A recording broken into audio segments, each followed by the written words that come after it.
In 2009, a woman walking her dog on a stretch of undeveloped desert land on the West Mesa of Albuquerque, New Mexico, made a discovery that would shake the entire state.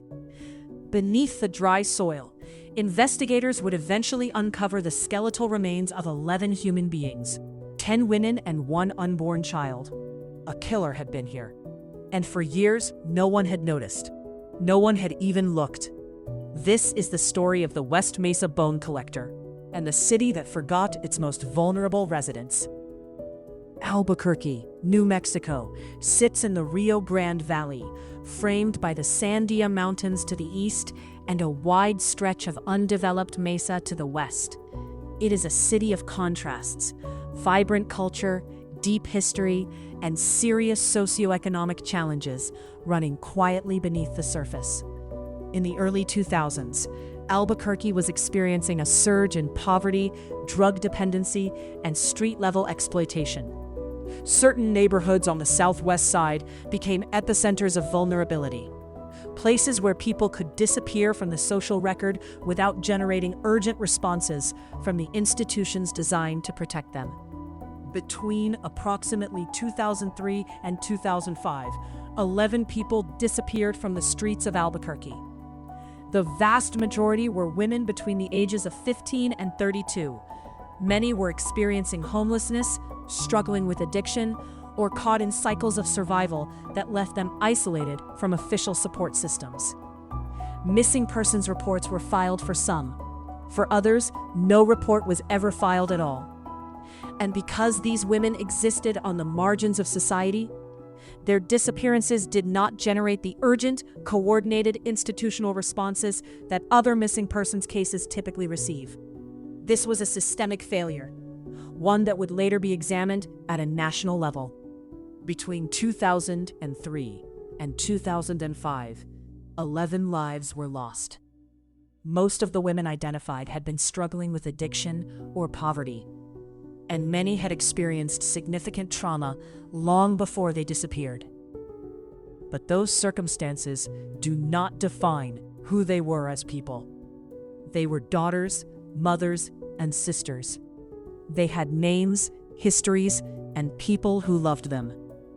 The fact that their disappearances went largely unnoticed for years is not a reflection of who they were. It is a reflection of how society chose to respond. Forensic investigators would later confirm that the victims ranged in age from 15 to 32. One was identified as being pregnant at the time of her death. The process of identifying the remains required months of work, including extensive DNA comparison with family members who had been waiting years for answers. Criminologists and victim advocates who studied the case pointed to a documented phenomenon in law enforcement and media response.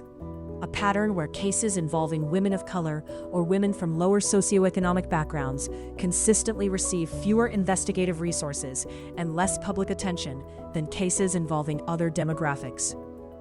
This was not unique to Albuquerque, but in 2009, it became impossible to ignore.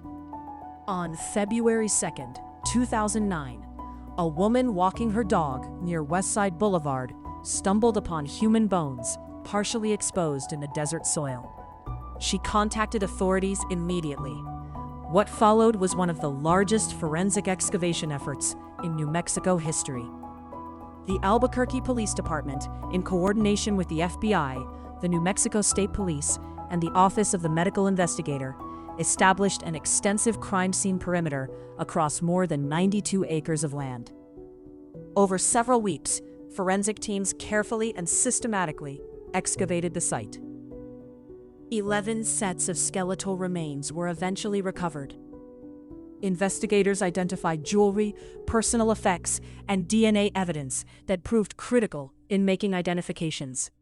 Yet despite the scale of the operation, the central question, who did this, remained unanswered. The investigation quickly encountered significant obstacles. The passage of time, as much as 6 years since the earliest disappearances, had degraded potential physical evidence. Witnesses from street-level communities were cautious about speaking with law enforcement. a product of deep-seated institutional distrust built over years of strained community-police relations. In the years that followed, investigators followed thousands of leads. Several persons of interest were interviewed. No arrest has been made to this day. The West Mesa case remains one of the most prominent unsolved serial homicide investigations in United States history. Without a confirmed suspect, investigators and criminologists have worked from behavioral evidence, the location, the pattern of concealment, and the victim selection to construct a profile of the unknown offender. The deliberate selection of a remote desert location, combined with the disposal of multiple victims over an extended period, suggests a perpetrator with intimate knowledge of the Albuquerque area, almost certainly a local resident who understood that this particular stretch of mesa was isolated, rarely visited, and far from any active oversight. Criminal psychologists note that the targeting of women in vulnerable circumstances, individuals who may have been less likely to be immediately reported missing, reflects a calculated exploitation of social invisibility. The perpetrator may have selected victims specifically because they understood the systemic gaps that would delay any institutional response. This behavioral pattern has been documented in multiple cases across the United States and internationally. Researchers refer to it as predatory opportunism within social margins, a clinical term describing how certain offenders deliberately target individuals who exist in environments where institutional support systems are weakest and response times are slowest. The psychological portrait that emerges is of an individual who is organized, patient, and deeply familiar with both their environment and the institutional failures that allowed them to operate undetected for years. That profile raises uncomfortable questions, not only about the individual, but about the society that made such exploitation structurally possible. Here is the part of this story that most documentaries and news reports skip over entirely. Within weeks of the 2009 discovery, community organizations, street outreach workers, and victim advocates in Albuquerque were gathering their own intelligence. People within vulnerable communities often knew more than official investigators, not because they were involved in any way, but because they had been living alongside the danger for years without any official response.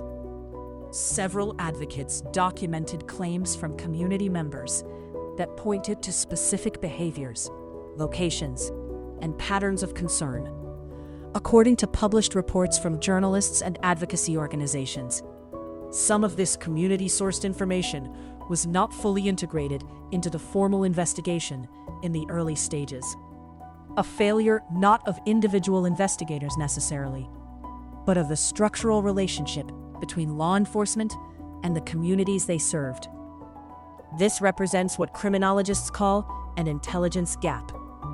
The failure to build functional trust networks between formal law enforcement and the populations most directly affected by crime. The people who likely knew the most were also the people least likely to feel safe providing formal testimony. This is the forgotten evidence. Not a DNA sample, not a buried weapon, but a living archive of community knowledge that has never been fully unlocked, and which may still hold answers that no forensic technique can recover. Advocates have argued for years that a dedicated, community-centered cold case review conducted with restored trust could change everything about where this case stands today. The West Mesa case did not end with an arrest. Not a DNA sample. But it did not end not in a buried silence weapon. either.